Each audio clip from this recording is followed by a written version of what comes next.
Hello friends, good morning everybody. मैं हूं उज्जवल और आप देख रहे हैं हॉटस्टार मैथ्स के 5G नेटवर्क।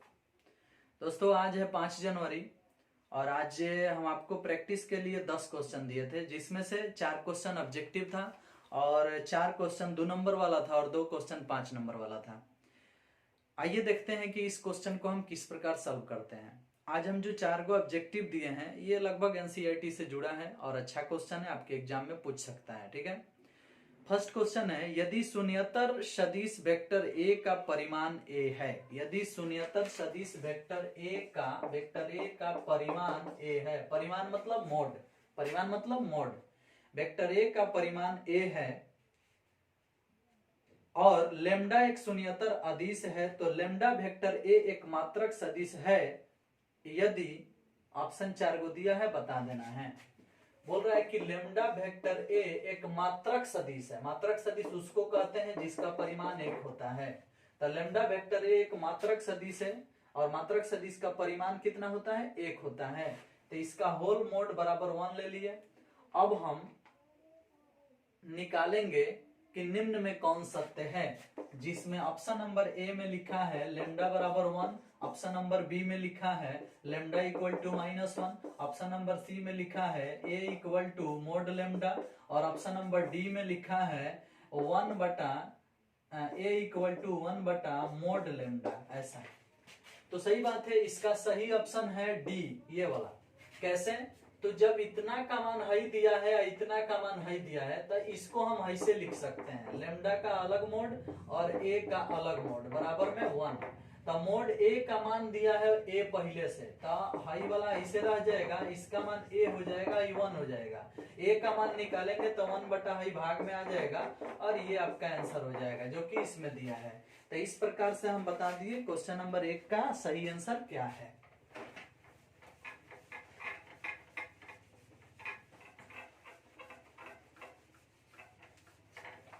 चलिए नेक्स्ट क्वेश्चन देखते हैं। 2 नंबर में लिखा है, 2 समतलों इतना और इतना के बीच की दूरी ज्ञात करें। उम्मीद है कि ये क्वेश्चन सभी लोगों का सही हुआ होगा, बट नहीं समझे होंगे तो आइए हम बता रहे हैं। कह रहा है कि 2x प्लस 3y प्लस में 4z इक्वल टू 4, आगे को दिया है 4x plus 6y plus 8z equal to 12। इस दोनों समतल के, इस समतल का इक्वेशन दिया है, दोनों समतल के बीच की दूरी बता देनी है। अब समझा करो थोड़ा सा। 2 दूना 4, 3 दूना 6, 4 दूना 8, यानी a1 बटा a2, b1 बटा b2, c1 बटा c2 बराबर है।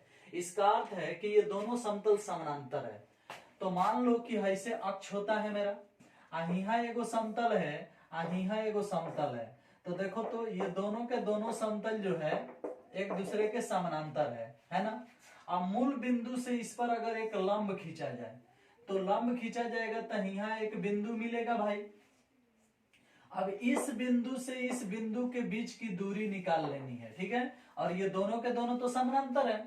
अब आप ही सोचो कि हम एक काम करते हैं, हम एक काम ये करते हैं कि इस समतल का लंब रूप लिख देते हैं। लंब रूप लिखेंगे ना हम, तो ऐसा हो जाएगा कि लिखा जाएगा इस प्रकार, 2 बटा रूट अंडर 29x प्लस 3 बटा रूट अंडर 29y प्लस 4 बटा रूट अंडर 29z बराबर 4 बटा रूट अंडर 29। ऐसा हो जाएगा। 2 के स्क्वायर 4, 3 के स्क्वायर 9, 4 के स्क्वायर 16, 16 9 25, 4 29 और रूट 29 से इसमें भाग दे देने से लंब रूप आ जाता है। चलिए, यानी इस समतल का लंब रूप हई आया, यानी मूल बिंदु से लांबिक दूरी इसका हई होगा। तो मूल बिंदु से लांबिक दूरी इतना दूर को कहते हैं और ये लांबिक दूरी कितना है भैया? तो 4 बटा रूट अंडर 29 है। यहाँ से यहाँ तक 4 बटा रूट अंडर 29 है, पहला समतल का है वो। दूसरा समतल निकालेंगे तो इसका भी लंब रूप लिखेंगे और इसका लंब रूप हम लिखेंगे तो ये निकलेगा 4 बटा रूट अंडर 2 रूट अंडर 29 ऐसे x प्लस 6 बटा 2 रूट अंडर 29 y प्लस 8 बटा 2 रूट अंडर 29 z बराबर 12 बटा 2 रूट अंडर 29। ऐसा होगा, क्योंकि 4 के स्क्वायर 16, 6 के स्क्वायर 36, 8 के स्क्वायर 64, 64 36 100 या 16 116, 116 का वर्गमूल होता है 2√29। ठीक है, रूट अंडर 116 को आप ऐसा लिख सकते हो, रूट अंडर 116 को आप 2√29 लिख सकते हो। अब हाई जो है ई है दूसरे समतल का मूल बिंदु से दूरी, माने यहाँ से लेके यहाँ तक की दूरी है 12/2√29 ऐसे। अब 12 मतलब कट गया तो 6/√29, तो यहाँ से यहाँ ले 6/√29, यहाँ से यहाँ ले 4/√29, तो 6/√29 में से 4/√29 घटा देंगे तो यहाँ से यहाँ दोनों समतल के बीच की दूरी नहीं निकल जाएगी, तो 6 में से 4 गया तो 2/√29, जो कि ऑप्शन नंबर डी में दिया है और यही सही है, 2/√29। ठीक है, चलिए नेक्स्ट क्वेश्चन देख लेते हैं। dx बटा sine square x into cos square x, dx बटा sine square x into cos square x, इसका मान क्या होगा? देखो उसका तो आंसर होगा tan x minus cot x, वो आपके एनसीईआरटी का ही ऑब्जेक्टिव है, और उसे भी हम बनाएंगे तो बड़ी आसानी से बना लेंगे। ऊपर जो 1 है उसके लिए हम लिख देंगे cos square x plus sine square x, मतलब तीसरा क्वेश्चन है ये है dx बटा sine square x into cos square x dx।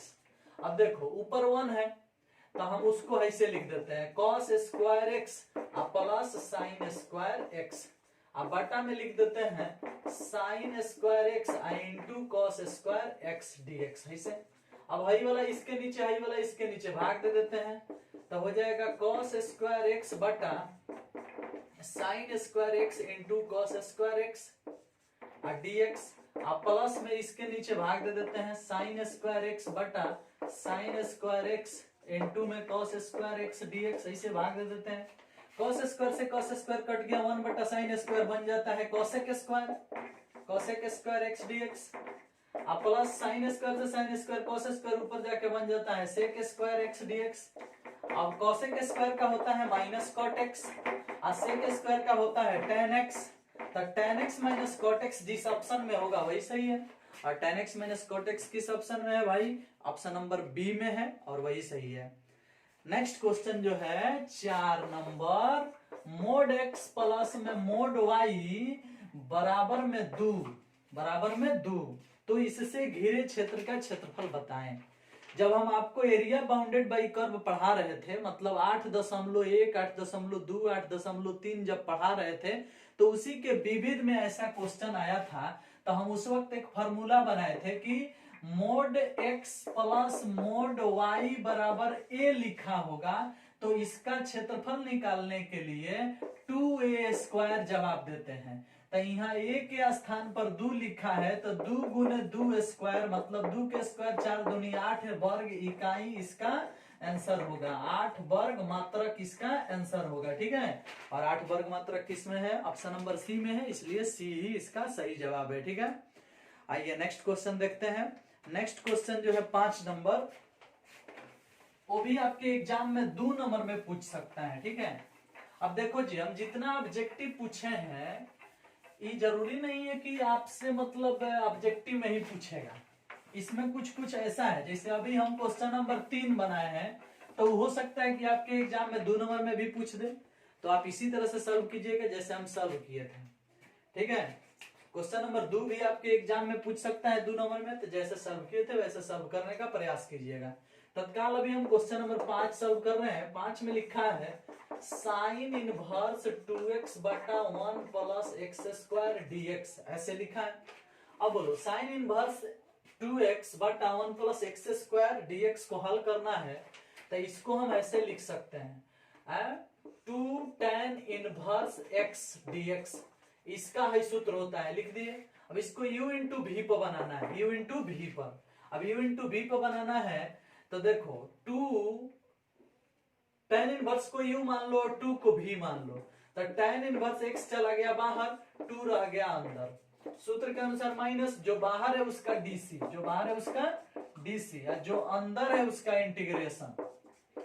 बोलो 2 का इंटीग्रेशन 2x, अब बाहर जो है उसका dc 1/1 प्लस एक्स स्क्वायर। अब 2 का इंटीग्रेशन होगा 2x, तो 2x, और tan इनवर्स x है तो tan inverse x minus 2x ऊपर आएगा तो ऐसे हो जाएगा 2x बटा 1 प्लस एक्स स्क्वायर dx। अब बोलो नीचे वाले का डी ऊपर वाला तो लॉग नीचे वाला प्लस सी, तो 2x tan inverse x minus में लॉग नीचे वाला प्लस में सी। ये आपका आंसर हो गया इसका। ठीक है, ये क्वेश्चन 7.6 के शायद 23 नंबर क्वेश्चन है। ठीक है, आप देख सकते हो ये क्वेश्चन 7.6 के 23 नंबर क्वेश्चन है।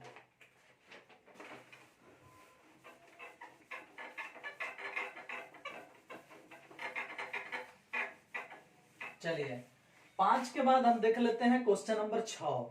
क्वेश्चन नंबर 6 में पूछा है इस तरह से, sine 3x into cos 4x dx। Question number 6। ठीक है, sign 3x into cos 4x। हम आपको पहले ही पढ़ाए हैं कि जब भी इस टाइप के दो क्वेश्चन गुना में मिले, sine into cos, cos into sine, sine into sine, sine cos into cos, इस टाइप का चाहे तीनों को भी हो तो 2 से गुना 2 से भाग करते हैं। तो हम 2 से गुना 2 से भाग करेंगे तो ये ऐसा बन जाएगा 2 साइन 3x इंटू में कॉस 4x और dx, ऐसा हो जाएगा। तो अब क्या करते हैं, ध्यान देना, अब क्या करते हैं कि 2 sine a into cos b का सूत्र लगा देते हैं। तो सूत्र होता है 1/2, यहाँ उतार दिए, 2 sine a into cos b का सूत्र होता है sine a plus b plus sine a minus b, ऐसे सूत्र होता है। ठीक है, 2 sine a into cos b का सूत्र होता है sine a plus b plus sine a minus b, ऐसे लिख देते हैं। इतना लिखने के बाद 1/2 उतर गया, 4 3 7 हो जाएगा, तो ये हो गया साइन 7x, और उसके बाद प्लस 3x में से 4x गया तो साइन माइनस x और dx, ऐसे हो गया। माइनस यहाँ आ गया तो हो गया 1/2 साइन 7x, माइनस यहाँ आ गया तो माइनस में साइन x, ऐसे हो गया, dx हो गया। ठीक है, अब 1/2 यहाँ आ गया, साइन 7x का हो जाता है माइनस कॉस 7x बटा 7। साइन का इंटीग्रेशन माइनस कॉस होता है, 7x है तो 7 भाग में जाएगा, माइनस साइन का माइनस कॉस होगा तो ये प्लस हो जाएगा कॉस x, उसके बाद प्लस में c। हो गया आंसर, देख लो। चाहोगे तो 2 से इसमें गुना, 2 से इसमें गुना कर सकते हो। और ये है हमारा क्वेश्चन नंबर 6, जो कि 2 नंबर में आपके एग्जाम में आ सकता है। ठीक है,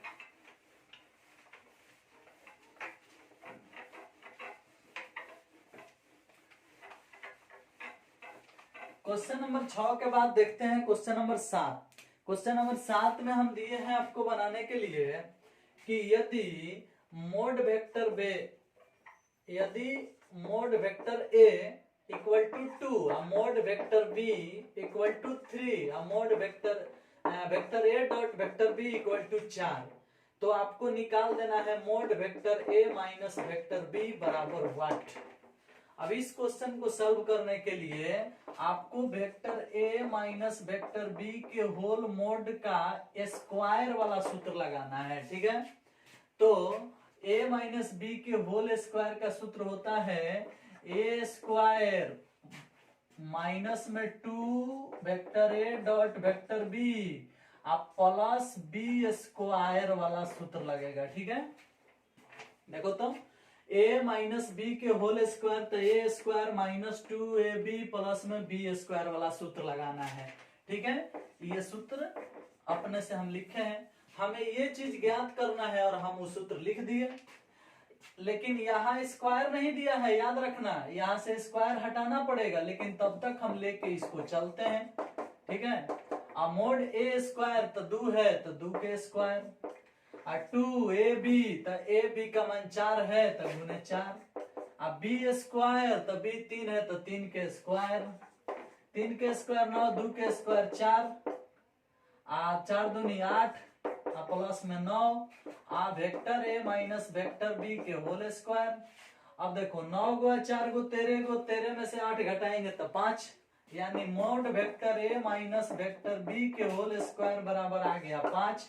अब mode vector A minus vector B खाली निकालेंगे तो रूट अंडर 5, और यही हमारा जवाब होगा, रूट अंडर 5। ठीक है, चलिए, तो ये प्रश्न निकल गया यानी बन गया। ऐसा क्वेश्चन आपके एनसीईआरटी के उदाहरण में मिलेगा। ठीक है, आइए नेक्स्ट क्वेश्चन देखते हैं।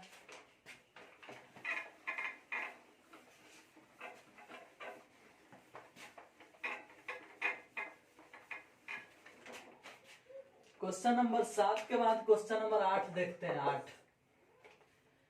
8 में लिखा है कि उस समानांतर चतुर्भुज का क्षेत्रफल ज्ञात करें जिसकी संलग्न भुजाएं वेक्टर ए बराबर दिया है 3i प्लस में j प्लस में 4k, वेक्टर बी बराबर दिया है i माइनस में j प्लस में k, ऐसे दिया है। और ये समानांतर चतुर्भुज की दो संलग्न भुजाएं हैं, तो हमें समानांतर चतुर्भुज का क्षेत्रफल निकालना है। तो क्षेत्रफल निकालने का सूत्र होता है समानांतर चतुर्भुज के क्षेत्रफल बराबर vector A cross vector B का मोड, ये सूत्र होता है। तो भाई क्रॉस का मोड निकालना है, तो पहले इसका क्रॉस तो निकालो। आई जे के 3 1 4 3 1 4 1 माइनस 1 1 1 माइनस 1 1 आ का मापांक मोड माने होता है मापांक, इसका मापांक निकाल देंगे, हमारा काम हो जाएगा। अब देखो हई वाला ढकोगे तो एक एकम एक चौका 4 1 का 4 5 आई हो जाएगा। उसके बाद जे वाला ढकोगे तो एक तिहाई 3 एक चौका 4 3 में से 4 गया -1, लेकिन साइन स्कीम की वजह से हो जाएगा +1। उसके बाद हई वाला ढकेंगे तो हो जाएगा एक तिहाई 3 -3 -1 -4 जे, और इसका मोड निकाल देंगे के, इसका मोड निकाल देंगे। मापांक हट गया तो मोड हो गया, मतलब मापांक माने मोडे होता है, तो मापांक लिखना बंद करेंगे तो मोड लगा देंगे। मोड का अर्थ होता है √5 के स्क्वायर प्लस में 1 के स्क्वायर आप प्लस में -4 के स्क्वायर। तो हल करोगे तो 5 के स्क्वायर का आएगा 25, 1 के स्क्वायर 1 4 के स्क्वायर 16, तो 25 से 16 होता है 41 है 1 42, यानी आंसर आएगा √42 मात्रक वर्ग मात्रक। इस प्रकार से ये भी मेरा क्लियर हुआ है, ठीक है। अब आइए जी आगे चलते हैं और देखते हैं क्वेश्चन नंबर 9। क्वेश्चन नंबर 9 कैसे बनेगा, ठीक है।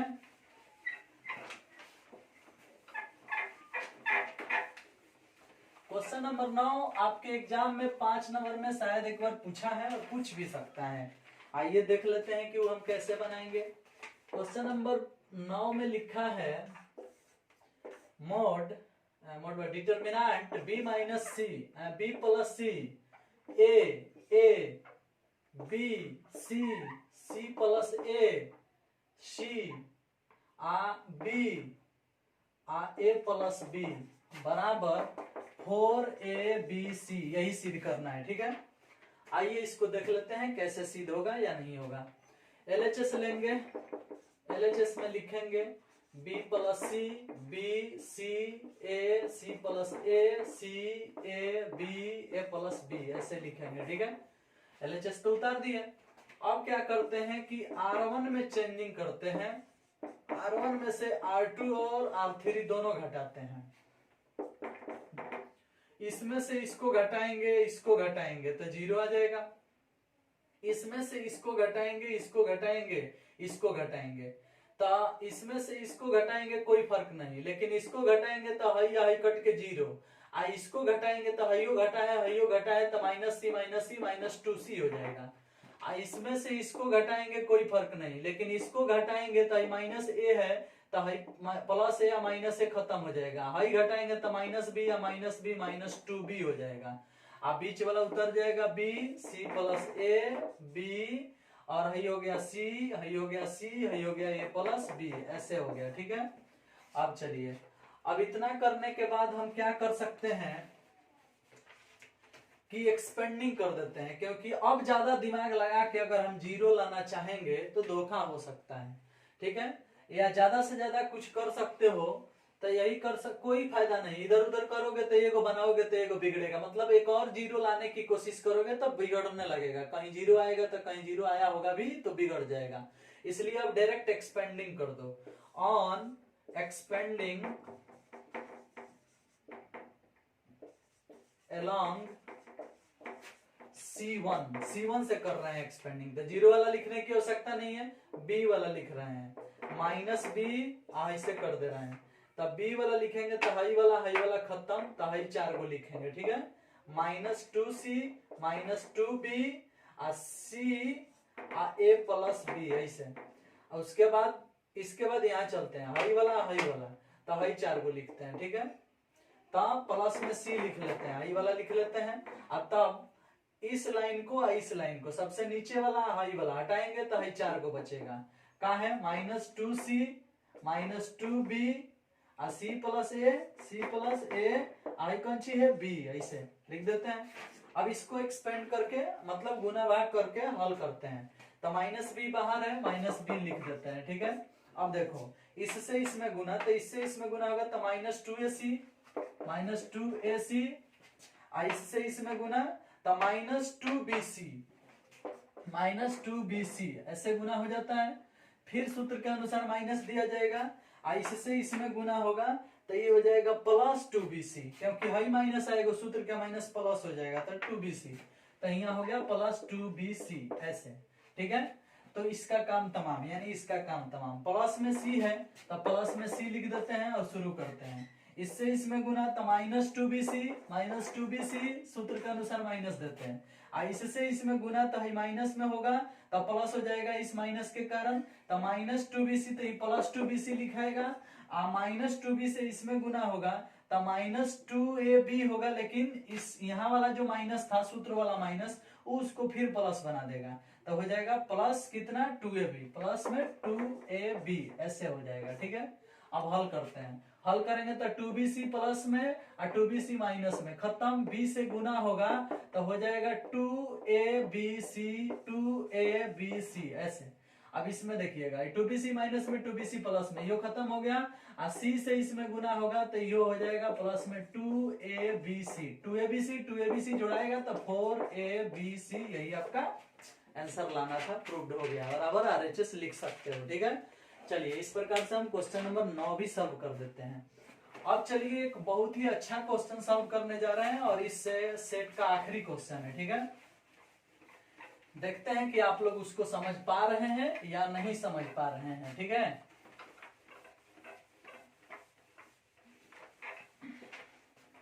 चलिए देखिए, तो आज का आखिरी क्वेश्चन सॉल्व करने जा रहे हैं, और ये 5 नंबर वाला क्वेश्चन है, बहुत ही अच्छा क्वेश्चन है, देखते हैं कि आप समझ पाते हैं या नहीं। लास्ट क्वेश्चन है 10 नंबर, लिखा है सिद्ध करें 0 से लेके 1 log x बटा √1 - x² dx, 0 से 1 log x बटा √1 - x² dx बराबर -π/2 log 2, इसे सिद्ध करना है, ठीक है। चलिए LHS जो है उसको हम ले लेते हैं और I मान लेते हैं, LHS माना, I बराबर 0 से 1 log x बटा √1 - x² dx, हमने LHS को I माना, ठीक है, बोल सकते हो माना, कोनो दिक्कत नहीं है। अब एक बार और क्या करते हैं कि हम मान लेते हैं x बराबर साइन थीटा, तो यहां से निकलेगा थीटा बराबर साइन इनवर्स x निकलेगा, और थीटा का dc x के सापेक्ष होगा तो शायद होगा d थीटा बटा dx, और साइन इनवर्स x का dc x के सापेक्ष होगा तो 1 बटा √1 - x² होगा, और हम dx को यहाँ भेज देंगे तो d थीटा बराबर हो जाएगा dx बटा √1 - x²। उम्मीद है कि आप यहाँ तक बहुत बढ़िया से समझ लिए होंगे। अब हम क्या करते हैं कि लिमिट चेंज कर लेते हैं। लिमिट चेंज करने के लिए हम एक मान सारणी बनाते हैं। मान सारणी में हम इस तरह से करते हैं, एगो में लिख लेते हैं x तो एगो में लिख लेते हैं थीटा, मतलब जब हम थीटा के रूप में चल रहे हैं तो x का जो लिमिट दिया है उसको थीटा में ट्रांसफर कर लेते हैं। अब आओ हम क्या करते हैं, x के स्थान पर 1 रखते हैं, 1 तो 1 रखेंगे तो साइन इनवर्स 1, मतलब साइन में 1 का डिग्री का मान है 90 डिग्री, तो π/2 आ जाएगा। उसके बाद 0 रखते हैं, साइन में 0 डिग्री का मान होता है, तो जहां हम 0 से 1 लिख रहे थे वहां हम 0 से π/2 लिखेंगे अब, ठीक है। तो आइए अब हम पहुंच जाते हैं I बराबर लिखते हैं 0 से लेके π/2, 0 से लेके π/2। थोड़ा सा ध्यान दीजिएगा, हम क्या करने जा रहे हैं, देखिएगा। 0 से लेके 1 के लिए हम लिख दिए, 0 से लेके 1 के लिए लिख दिए 0 से π/2, 0 से π/2। लॉग है तो लॉग लिख देते हैं, x के लिए साइन थीटा तो लिख देते हैं साइन थीटा, और dx बटा इतना के लिए d थीटा तो d थीटा लिख दिए। अब ये पहुंच गया 0 से π/2 log sine theta d theta, इसका मान निकालना है, जो कि उदाहरण नंबर 37 है, और ये बहुत बढ़िया से आपको हम पढ़ा चुके हैं। अब इसको अगर बनाना है तो इसको मान लो समीकरण फर्स्ट। आगे बढ़ना है तो आप तो जानते ही है क्या करना है, 0 से लेके π/2 लिखो, और log sine π/2 minus theta d theta करेंगे, साइन बदल जाएगा कॉस में, 0 से π/2 log cos थीटा और d थीटा। ई हो गया समीकरण सेकंड, ठीक है।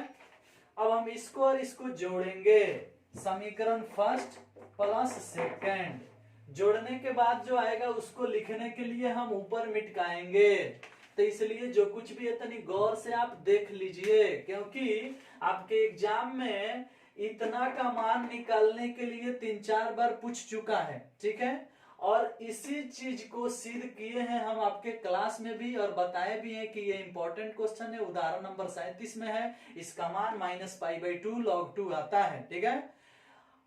अब इसी चीज को हम इस रूप में पूछे थे, तो कुछ विद्यार्थी जरूर कंफ्यूज हुए होंगे कि आखिर ऐसा क्वेश्चन तो सर पढ़ाया नहीं है, लेकिन पूछे कैसे हैं। तो इसी को हम बदल के ला दिए हैं इस रूप में, और यहां से हम सिद्ध कर लेंगे, ठीक है।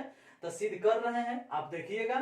तो हम इतना मिटाएंगे ऊपर, ठीक है, और ऊपर मिटाएंगे और इसको जोड़ेंगे समीकरण फर्स्ट और सेकंड को।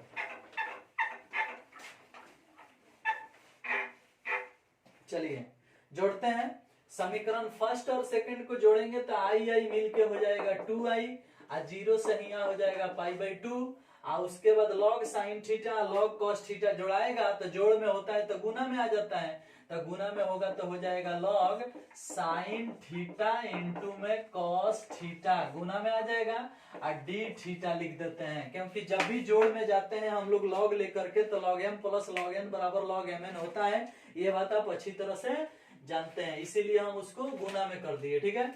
इसके बाद क्या करते हैं बाबू कि 2i बराबर 0 से लेके π/2 लिखते हैं, और log sine theta into cos theta और d थीटा लिख के 2 जोड़ देते हैं, log 2 जोड़ देते हैं और log 2 घटा देते हैं, ऐसा काम करते हैं, ठीक है। तो इसमें भी हम 0 से π/2 ले लेते हैं और d थीटा ले लेते हैं, घटाते हैं तो उसमें भी ले लेते हैं 0 से π/2 और log 2 d थीटा, ठीक है। अब आई माइनस में आई प्लस में काम खत्म हो जाएगा इस तरह से। लेकिन फिर log m और log n जोड़ में आ गया तो है 2 यहाँ पहुंच जाएगा गुना में, log m plus log n तो log mn हो जाएगा, तो ऐसे हो जाएगा 2i इक्वल टू 0 से लेके π/2 और log 2 साइन थीटा इंटू में cos थीटा, ऐसे हो जाएगा, ठीक है। अब माइनस में है उतर गया, 0 से लेके π/2 log 2 d थीटा, ऐसे हो गया। देखो तो क्या कर दिए, log m plus log n तो log mn माने 2 आ गया गुना में। अब हाई जो आया है ये एगो सूत्र हो गया, लिख देते हैं 2i इक्वल टू 0 से लेके π/2, है चीज मिटाते चल रहे हैं, 0 से π/2 और log हाई वाला हो गया साइन 2 थीटा, साइन 2 थीटा सूत्र होता है 2 sine theta into cos theta sine 2 theta, minus में ही उतार देते हैं, 0 से लेके π/2 log2 d थीटा उतार देते हैं। ठीक है, अब चलो अब क्या करते हैं कि ऐसा बता देते हैं। इसके बाद डू थीटा को एक बार टी मान लेते हैं, तनिक ध्यान देना।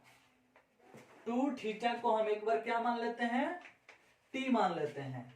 तो टी मानेंगे तो माना, तनी ध्यान दीजिएगा, डू थीटा बराबर टी, तो डू थीटा के टी मानेंगे तो डू थीटा के डीसी हो जाएगा 2 और टी के डीसी हो जाएगा टी डी बटा डी थीटा, ऐसा हो जाएगा। मतलब थीटा के सापेक्ष हम डीसी करेंगे, तो थीटा के सापेक्ष डू थीटा का डीसी होगा तो डू होगा, और टी का डीसी होगा थीटा के सापेक्ष तो होगा dt बटा डी थीटा। ठीक है, इस तरह से। अब भाई डी थीटा यहाँ भेज देंगे, दू हुआ भेज देंगे, तो D theta equal to dt/2 हो जाएगा। अब फिर इधर मान सारणी बना लेते हैं। मान सारणी माने लिमिट चेंज कर लेंगे, फिर नहीं तो लिमिट नहीं चेंज करने से लफड़ा ये होगा कि अंत में हमें फिर थीटा का मान पुट करना पड़ जाएगा। आई जब लिमिट चेंज कर लेंगे तो थीटा का मान पुट करने की आवश्यकता नहीं है, हम फिर से आगे चल के टी के स्थान पर मान पुट कर लेंगे। अब चलो थीटा के जगह पर अगर हम π/2 रखते हैं, π/2, एगो में थीटा एगो में टी, अगर यहाँ π/2 रखते हैं, π/2 तो 2 और 2 कट जाएगा, टी का मान पाई आएगा। अगर 0 रखते हैं, 0 तो 0 में 2 से गुना 0, तो t बराबर 0 आ जाएगा। तो जहां 0 से π/2 था जब थीटा था, अब 0 से पाई लिखेंगे तो टी में फंक्शन को ले जाएंगे। कैसे ले जाएंगे, अतः 2i उतार देंगे, अब बराबर 0 से पाई लिखेंगे, 0 से पाई, और डू थीटा के जगह पर टी लिखेंगे, और डी थीटा के जगह पर dt/2 लिखेंगे, तो दू बाहर आके 1/2 हो जाएगा, आई लॉग के लॉग आ जाएगा, साइन के साइन आ जाएगा, और डू थीटा खातिर टी लिखेंगे तो साइन टी हो गया, और डी थीटा dt/2 होगा तो 2 बाहर, यहाँ dt हो गया। इस तरह से आई माइनस है तो माइनस दे देते हैं, ई जितना आया है इसमें लॉग दू बाहर कर लेते हैं, लॉग दू बाहर करने के बाद 0 से लेके π/2 डी थीटा ऐसे हो जाएगा, लॉग दू बाहर हो जाएगा, खाली डी थीटा बच जाएगा।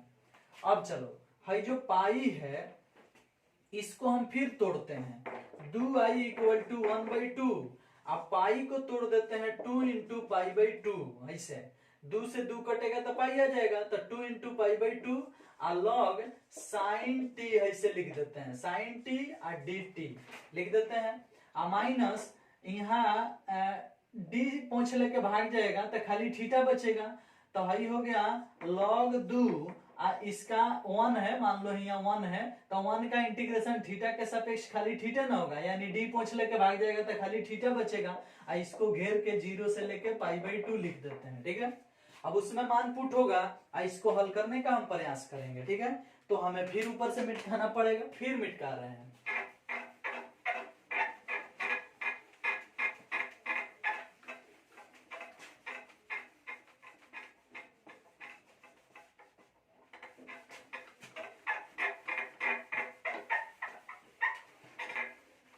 चलिए आइए तो फिर से एक बार समझते हैं।